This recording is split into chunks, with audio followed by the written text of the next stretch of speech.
Bienvenue donc à tous les participants donc, de la première université de l'École supérieure de commerce de Bretagne-Brest.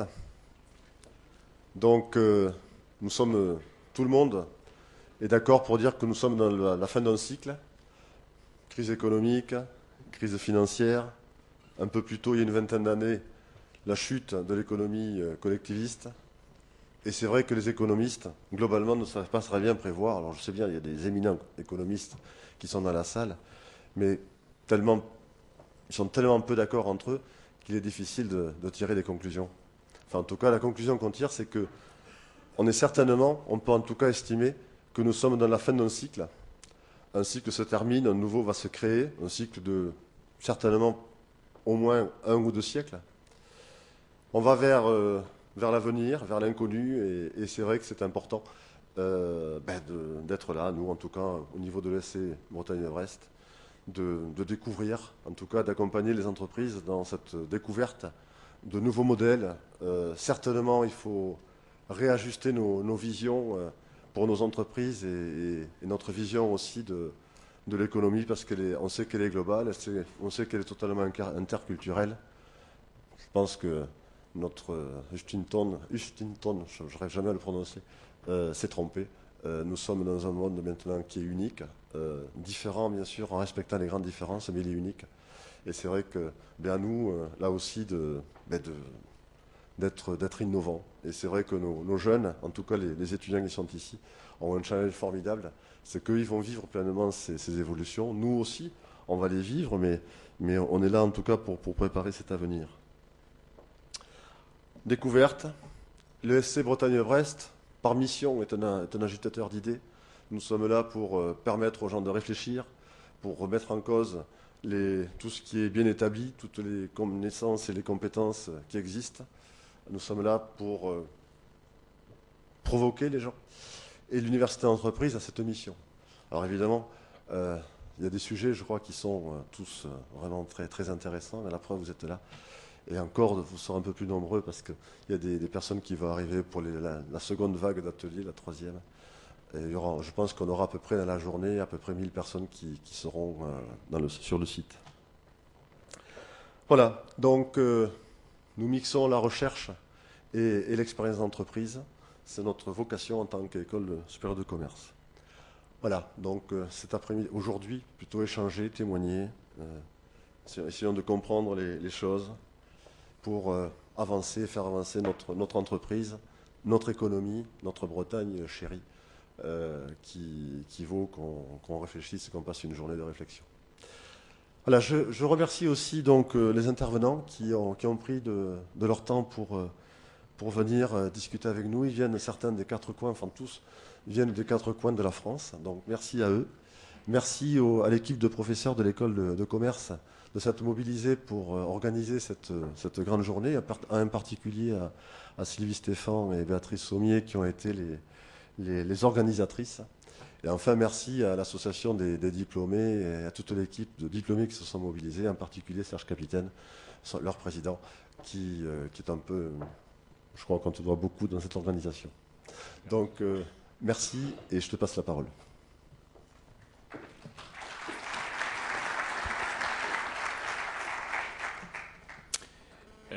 Mesdames, Messieurs, bonjour, chers amis, bonjour.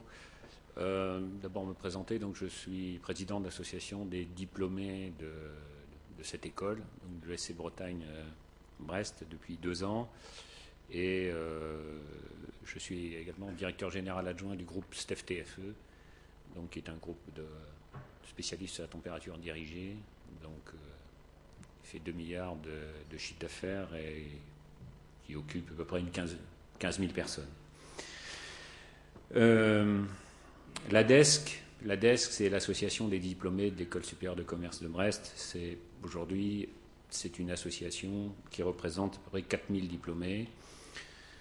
Un tiers occupe des fonctions de direction dans l'Ouest, à peu près un tiers en Île-de-France, et puis un tiers ailleurs. Sur l'ensemble, d'ailleurs, il y a à peu près 8% à l'étranger. 8% des diplômés sont à l'étranger, mais ce qui est très significatif, c'est que sur les dernières promotions, Donc il y a à peu près 30% des dernières promotions qui travaillent à l'étranger. Donc, et qui illustre la première valeur de l'école, qui est l'ouverture. 30% aussi, caractéristique de cette école, c'est 30% des diplômés sont chefs d'entreprise ou dirigeants d'entreprise.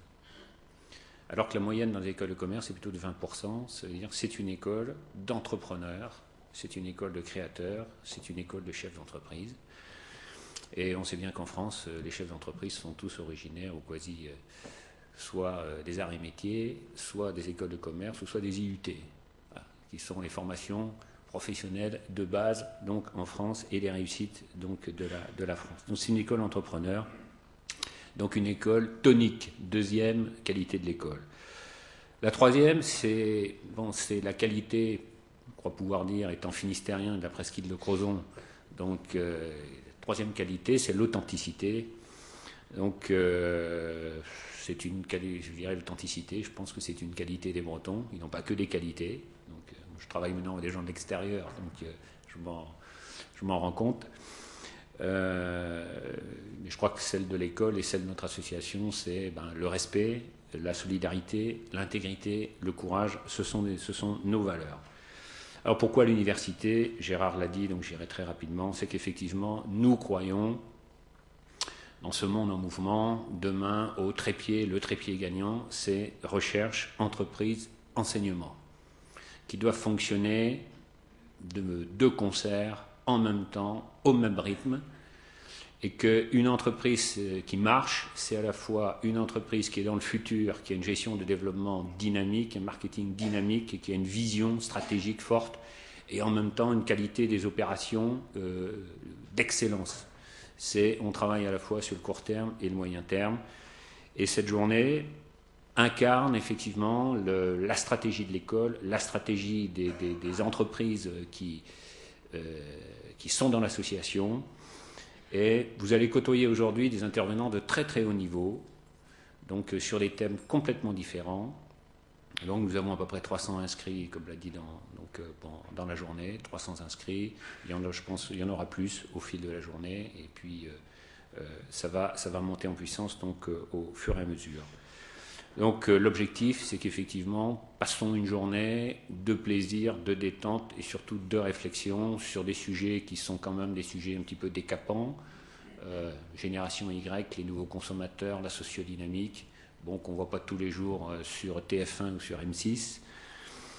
Donc voilà, notre objectif, nous, c'est qu'effectivement l'ESC et son association, l'association des diplômés, soit au cœur de la gestion de la transformation, parce qu'on parlera, vous le verrez, sur tous les sujets. Notre problématique aujourd'hui, nous, chefs d'entreprise, c'est le problème de la gestion de la transformation de nos entreprises.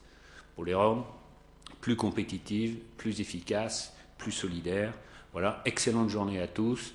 Donc, ce qu'on vous demande au cours de la journée, c'est surtout de respecter les timings des intervenants. Hein, c'est très important pour les intervenants. Donc, il y a à peu près un quart d'heure de battement donc, entre chaque atelier. Il y a des rites et des rimes donc, qui sont à respecter, puisque si on est 300, c'est pas toujours facile de déplacer 300 personnes. Je crois qu'il y a, Gérard, quelques signes donc, qui vont marquer, donc je te relaisse la parole. Voilà, bonne journée à tous.